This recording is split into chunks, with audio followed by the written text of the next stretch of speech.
Assalamualaikum warahmatullahi wabarakatuh. Bapak Ibu sekalian, jumpa lagi. Bapak Ibu, ada kabar gembira bagi pensiunan dan tentunya juga bagi ASN tentang kabar atau informasi kenaikan gaji untuk tahun 2025, di mana kenaikan ini, informasi tentang kenaikan gaji ini tenggelam akibat dari pemberitaan tentang kapan pencairan tunjangan hari raya. Nah, tentang tunjangan hari raya, para ASN dan pensiunan sudah dipastikan telah diumumkan oleh Presiden Prabowo. Nah, Bapak Ibu, untuk kenaikan gaji ini ada bocoran informasi terbaru, Bapak Ibu, di mana ini merupakan kabar gembira. Mari kita simak bagaimana informasinya. Itu ada bocoran kenaikan gaji ASN tahun 2025, pesangon pensiun hingga 1 miliar. Nah, ini judul beritanya. Informasinya adalah bahwa tahun 2025 diprediksi akan menjadi tahun bersejarah bagi aparatur sipil negara di Indonesia. Pasalnya pemerintah sedang menggodok reformasi besar-besaran dalam sistem dana pensiun dan kesejahteraan ASN. Bocoran menyebutkan pesangon pensiun bisa mencapai 1 miliar. Apa saja yang akan berubah? Mari kita simak. Selama ini skema pensiun ASN menggunakan sistem pay as you go, di mana pembayaran pensiun sepenuhnya bergantung pada anggaran pendapatan dan belanja negara (APBN).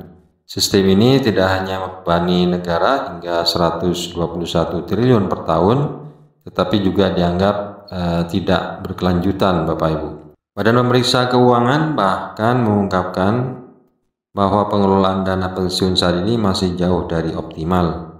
Contohnya, investasi yang dilakukan PT Taspen dan PT Asabri cenderung konservatif dengan keuntungan minimal. Akibatnya, dana pensiun ASN, TNI, Polri seringkali membutuhkan bantuan APBN. Dengan semakin banyaknya pensiunan, beban APBN akan terus meningkat. Selain itu, iuran yang disetor ASN sebesar 4,75% dari pendapatan dinilai tidak seimbang dengan manfaat besar yang diterima.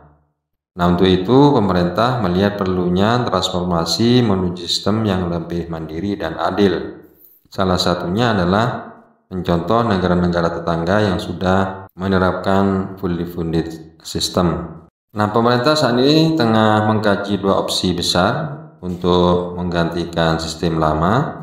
Yang pertama, sistem fully funded. Dalam sistem ini, ASN dan pemerintah akan berbagi tanggung jawab dalam membayar pensiun. Keuntungannya, pensiunan ASN bisa menikmati manfaat yang lebih besar.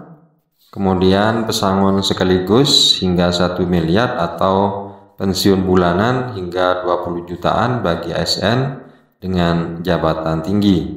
Kemudian yang kedua, pengelolaan oleh BPJS Ketenagakerjaan.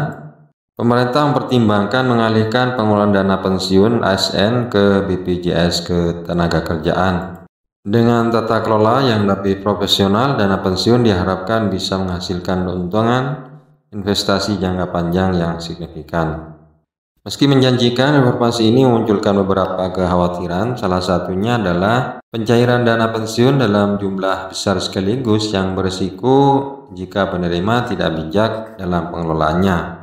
Selain itu, ASN harus siap dengan kemungkinan peningkatan iuran, namun pemerintah optimis bahwa manfaat yang akan diterima akan jauh lebih besar dibanding pengorbanan ini.